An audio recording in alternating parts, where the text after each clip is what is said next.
পরীমনির মাথায় তেল দিয়ে দিচ্ছে ছেলে পদ্ম। চিত্রনায়িকা পরীমনির একমাত্র ছেলে শাহীম মোহাম্মদ পদ্ম।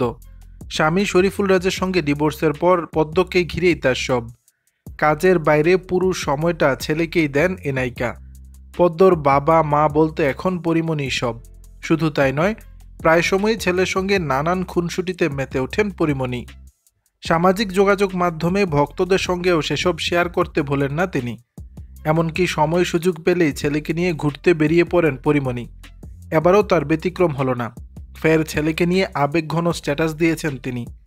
মঙ্গলবার 16 এপ্রিল রাতে নিজের ভেরিফাইড ফেসবুকে ছেলের সঙ্গে একটি ভিডিও শেয়ার করে পোস্ট দেন পরীমনি। ক্যাপশনে চিত্রনায়িকা লিখেছেন, খোদা তুমি আমার জীবন এত সুখে ভরিয়ে দিলে খোদা, আমাকে আরও শত শত দিন এভাবে বাঁচতে দিও তুমি পরিপূর্ণ। সঙ্গে জুড়ে দিয়েছেন একটি লাভ ইমোজি। ওই ভিডিওতে দেখা যায় পরীমনি বসে আছে, তার পাশে দাঁড়িয়ে রাজ্য তার মাথায় হাত বুলিয়ে দিচ্ছে, আর পরীমনি খুব আরাম করে সেটা উপভোগ করছেন। ভিডিওটি পোস্ট করার সঙ্গে সঙ্গেই 91,000-এরও বেশি প্রতিক্রিয়া পড়েছে নেটিজেনদের। রীতিমতো মন্তব্যের ঝড় উঠেছে পরীমনির কমেন্ট বক্সে। একজন লিখেছেন, মা আর সন্তানের ভালোবাসা অটুট থাকুক আজীবন। চিত্রনায়িকার আরেক ভক্ত লেখেন, পরিপূর্ণের ভালোবাসা। দর্শক, বিষয়টি নিয়ে আপনাদের মতামত জানাবেন নিচের কমেন্ট বক্সে।